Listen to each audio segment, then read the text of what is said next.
आप सभी को प्रभु यीशु के नाम में जय मसीह की। हम स्वागत करते हैं आपका प्रतिदिन के वचन में। और आज का वचन जो हमारे लिए लिया गया है वो इब्रानियों की पुस्तक 4 अध्याय उसके 16 वचन से है, जहाँ पर इस प्रकार से लिखा हुआ है, इसलिए आओ हम अनुग्रह के सिंहासन के निकट हियाव बांध कर चलें कि हम पर दया हो और वह अनुग्रह पाए जो आवश्यकता के समय हमारी सहायता करे। हालेलुया। मेरे प्रियो, यहाँ पर लेखक परमेश्वर के वचन में इस प्रकार से कहता है कि आओ हम लोग, आप और मैं, उस अनुग्रह के सिंहासन के पास जाएं, उसके निकट जाएं, हियाव बांध कर जाएं। हम एक उम्मीद के साथ जाएं कि हाँ, सच में वो हम पर अनुग्रहकारी परमेश्वर है। मेरे प्रियो, हमारा परमेश्वर ऐसा परमेश्वर नहीं कि हमारे दुख में वो दुखी ना हो, परंतु जब इस वचन के हम एक वचन ऊपर जब हम पढ़ते हैं तो वहां पर साफ साफ लिखा हुआ है, क्योंकि हमारा ऐसा महायाजक नहीं जो हमारी निर्बलताओं में हमारे साथ दुखी ना हो सके, इसलिए हमें उस अनुग्रह रूपी परमेश्वर के पास जाना है। अनुग्रह के दाता के परमेश्वर के पास हमें जाना है, जिसने हम पर अनुग्रह किया है। वो दया से बढ़कर है, वो रहम से बढ़कर है, वो भरोसा से बढ़कर है। मेरे प्रियो, उसने हमें सबसे पहले हमारे निर्बलताओं में हमें शुद्ध किया है, हमारे पाप में शरीर से हमें क्षमा देकर हमें विजयी बनाया है, हमें जयवंत बनाया है।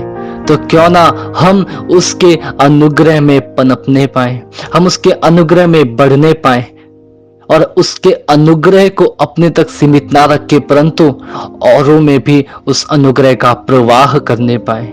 हम लोगों को बताने पाए कि उस परमेश्वर के पास चलो जो अनुग्रह का दाता है, जो अनुग्रहकारी परमेश्वर है। हालेलुया। मेरे प्रियो, वचन कहता है कि वो हम पर दया करेगा। जब हम उसके निकट जाएंगे, जब हम एक उम्मीद के साथ, एक विश्वास के साथ उसके पास जाएंगे, तो वो हम पर अनुग्रह करने वाला परमेश्वर है। हालेलुया। ये कितनी भली और मनोहर बात है मेरे प्रियो हमारे लिए कि वो हमारी सिर्फ खुशी में नहीं, हमारे जब हम खुश होते हैं, जब हम आनंदित होते हैं तभी नहीं, परंतु हमारे दुख में भी हमारे साथ सहभागी रहता है। वो हमारे मनों को जानता है, हमारे हृदय को जानता है, यहाँ तक कि हमारे आंसुओं को वो देखता है। जब हम विलाप कर रहे होते हैं, जब हम रो रहे होते हैं, जब हम दुखी होते हैं, वो परमेश्वर ऐसा परमेश्वर नहीं कि हमें छोड़ देता है, परंतु वो हमारे और निकट आता है, क्योंकि वचन बताता है कि वह टूटे मन वालों के समीप रहता है। हालेलुया। मेरे प्रियो, बस हमें एक कदम उसकी ओर बढ़ाने की जरूरत है, हमें उसकी ओर जाने की जरूरत है। इसलिए इस भजन का लेखक इस प्रकार से कहता है कि इसलिए आओ हम मिलकर उस अनुग्रह के सिंहासन के निकट जाएं, हम मिलकर उस परमेश्वर के पास जाएं, हम मिलकर उस परमेश्वर से एक रिश्ते को बनाएं और उससे वो प्रेम पाएं, उससे वो अनुग्रह पाएं और हम लोगों में वो बांटने पाएं। वचन बताता है कि वो तुम्हें इतना अनुग्रह से भरेगा कि तुम्हें आवश्यकता के समय जो सहायता की जरूरत है वो तुम्हें मिलेगी।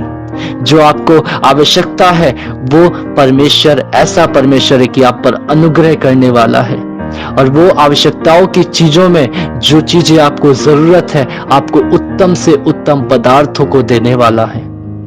आइए हम प्रार्थना करें। धन्यवाद प्रभु यीशु, धन्यवाद करते सुंदर वचन के लिए प्रभु जो आपने हमारे जीवन में दिया है। सच में तू अनुग्रहकारी, अनुग्रह का दाता है प्रभु। तूने हम पर अनुग्रह किया है, तूने हम पर दया से बढ़कर अनुग्रह किया, तूने हम पर रहम से बढ़कर अनुग्रह किया है। होने दे प्रभु, जो लोग इस वचन को सुनते हैं, पढ़ते हैं, आप उन्हें आशीषित कर प्रभु। वो जानने पाए कि हाँ, हमें तेरे नजदीक जाने की जरूरत है। धन्यवाद करते हैं प्रभु यीशु, हम अपने आप को तेरे हाथों में समर्पण करते हैं। इस वचन के आगे अपने आप को समर्पण करते हुए प्रार्थना करते हैं, प्रभु यीशु के नाम से मांगते हैं, आमीन। हालेलुया। आप सभी को प्रभु यीशु के नाम में जय मसीह की। आपका दिन शुभ हो।